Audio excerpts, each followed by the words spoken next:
Hello everyone, in this lecture we will discuss marine landforms, karst landforms, desert landforms, and at last we will discuss lakes and types of lake. Starting with is river courses. As we all know, river courses are of three stages. The first is the youthful stage, second is the mature stage, and the last is the old stage. Now starting with the youthful stage, the valley developed is thus deep, narrow and distinctively V-shaped with no floodplains or with very narrow floodplains. Downcutting predominates over lateral corrosion. Streamline divides are broad and flat with marshes, swamps and lakes. Mature stage. The valley are still V-shaped but wide and deep due to an active erosion of the banks. Trunk stream are broad enough to have wider floodplains within which streams may flow in meander confined within the valley. Old stage. The river moving downwards across a broad level plain is heavy with sediments. Vertical corrosion almost ceases in this stage, though lateral corrosion still goes on to erode its banks further. Characteristic features of this stage are floodplains, oxbow lake, natural levee and delta. Fluvial landform erosion we can understand from the diagram. Suppose this one is the source of river and this one is the mouth. In between we can see the left out part where previously river was flowing but is now cut off is known as oxbow lake. The river when turns into different directions are termed as meander. This one is the channel, different channel joining the main stream are termed as tributary. The point where two river converges are termed as confluence and the main stream which is flowing is termed as a river. The next topic is marine landform. The most powerful agent of marine erosions are waves, which originates due to the sweeping of winds over the water surface, setting up a series of undulating swells surging forwards. On approaching shallow water near the shores, their speed is reduced and waves are curved and refracted against the elements of the coast. See, as we see, if the wave is moving in this direction, the air above it must also be moving in this direction, and the wave doesn't move towards the shore in one go. It actually moves in a circular direction, then it moves forward. Okay, see, upper layer of the air sinks and wave has circular orbit, then it creates a wave crest with the help of circular movement, then it reaches to wave trough where orbit becomes elliptical due to shore friction slowing the base of the waves. Then a time comes in which breaking of waves takes place and it gains a height and finally it reaches towards the shore. Now the agent of marine transportations are solution, suspension, saltation and traction. What does solution means? Solution minerals are dissolved in water and carried along in the solution. Suspension, see, this one is a suspension. It's a fine light material is carried along in water. Saltation, small pebbles and stones are bounded along the seabed, and traction, which are large boulder and rocks are rolled along the seabeds. Okay. Now the next topic is karst landform. See, we have a tendency that the word like this, as karst topography, karst landform, are little odd, but UPSC has a tendency to ask this type of questions as it has been asked in 2019 mains, okay, and it is also asked in 2019 or 20 prelims. So it's an important topic, okay, so please pay attention. Karst is a topography formed from the dissolutions of soluble rocks such as limestone, dolomite and gypsum. It is characterized by underground drainage system with sinkholes and caves. Karst is most strongly developed in dense carbonate rocks such as limestone that is thinly bedded and highly fractured.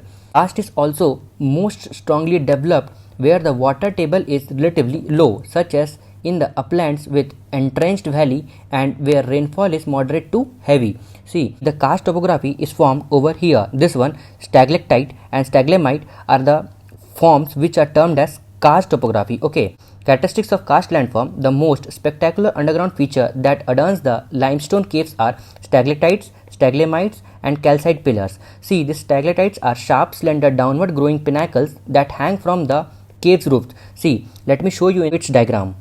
See, this type of landforms are called as karst topography. The forms which are hanging from the ceilings are known as stalactites, and the landform which has been generated from the base of the caves are known as stalagmites. Okay. Now moving into the lecture, when moisture drip from the roof, it trickles down the stalactites and drop to floor where calcium is deposited to stalagmites, which are shorter, flatter and more rounds. Over a longer period, the stalactites, these stalactites hanging from the roof is eventually joined to stalagmites growing from the floor to form a pillar, which leads to formation of a pillar. Okay. Now, deposition landform of karst topography, stalagmites and halagmites. A stalagmite is a type of rock formation that rises from the floor of a cave due to accumulation of material deposited on the floor from the ceiling dripping. It is an upward growing mound of mineral deposit that have precipitated from the water dripping onto the floor of a cave. Ones that extend horizontally or diagonally from stalagmites are known as halagmites. Cave pillar, the combination or fusion of stalactites and stalagmites from the pillar. The diameter of pillar vary. Human activity of karst region. Karst region are often barren and at best carry a thin layer of soil. The porosity of rocks and absence of surface drainage making vegetative growth difficult. Hence, limestone can usually support only poor grasses. Now, moving on to the next topic is desert landform. A desert is a barren area of landscape where little precipitation occurs. Consequently, living conditions are hostile for plants and animal life. The lack of vegetation exposes the unprotected surface of ground to process of denudation. See, these are the deserts situated around the world. In Australia, we have Great Sandy, Great Victoria Desert. In Gobi Desert in China, South America, Atacama Desert, Patagonia Desert, Sahara Desert in Africa, Namibia Desert. Types of desert: Hamada, Reg, Stony Desert, Erg Desert, Badlands. See, you can understand this all keywords with the help of diagram. Hamada are considered as this region, and the region with very fine particles are known as erg or sandy desert. Badlands are the region with few grasses are present, and stony deserts are where fine particles are not present, rather stones are present. Okay, and mountain deserts are those regions where small mountains or large mountains are present without any vegetation. Hamada. As seen in diagram, Hamada consists of large stretch of bare rocks swept clear of sand and dust by the wind. Exposed rocks are thoroughly smoothed, polished and highly sterile.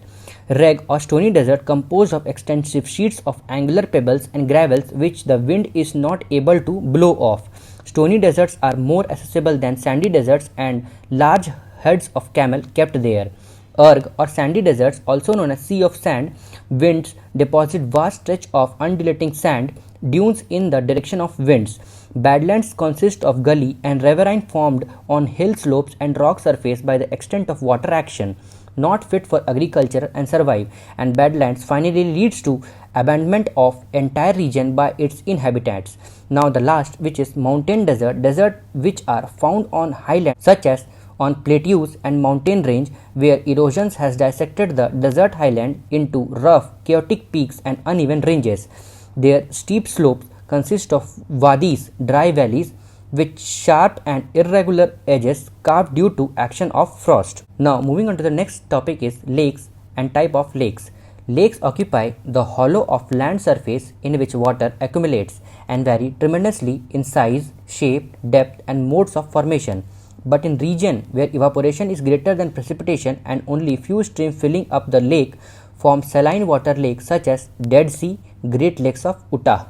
See, lakes can be understood with the help of diagram. See, this one is the volcanic lake, this one is Oxbow Lake, this one is Oxbow Lake, this one is a tectonic lake, glacial lake, artificial lake and oasis. Now starting with tectonic lake, due to rapping, bending and fracturing of earth crust, tectonic depression occurs which give rise to lake of immense size and depth. Example of tectonic lake are Lake Titicaca at Andes, highest lake of the world. Caspian Sea, largest lake of the world and 5 times larger than its nearest rival, that is Lake Superior. Rift Valley Lake.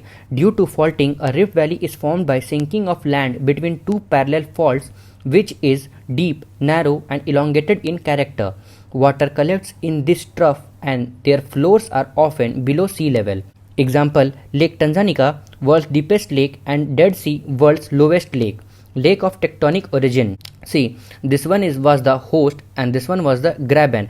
As the fault generated here due to compression or tension, so this block moved downward, making the formation of block mountains. Okay, this block moved downward with relative of these two blocks leading to formation of block mountains. Okay, Lake formed by volcanic activity. During a volcanic explosion, top of the cone may be blown off, leaving behind a natural hollow called a crater, which may be entrenched by subsidence into a caldera. In dormant and extinct volcano, rain falls straight into the crater or caldera, which has no superficial outlet and forms a crater or caldera. Lava blocked lakes. In volcanic region, a stream of lava may flow across a valley which may solidify. Solidifying of lava may dam the river, leading to formation of lava blocked lakes. Lake formed by deposition. A river may shorten its course during a flood by cutting its meandering loops, leaving behind a horseshoe shaped channel called as Oxbow Lake. Okay. As the river was flowing in this way, and as the time passed, the river started eroding this surface, which lead to formation of Oxbow Lake. Okay, this one is the Oxbow Lake.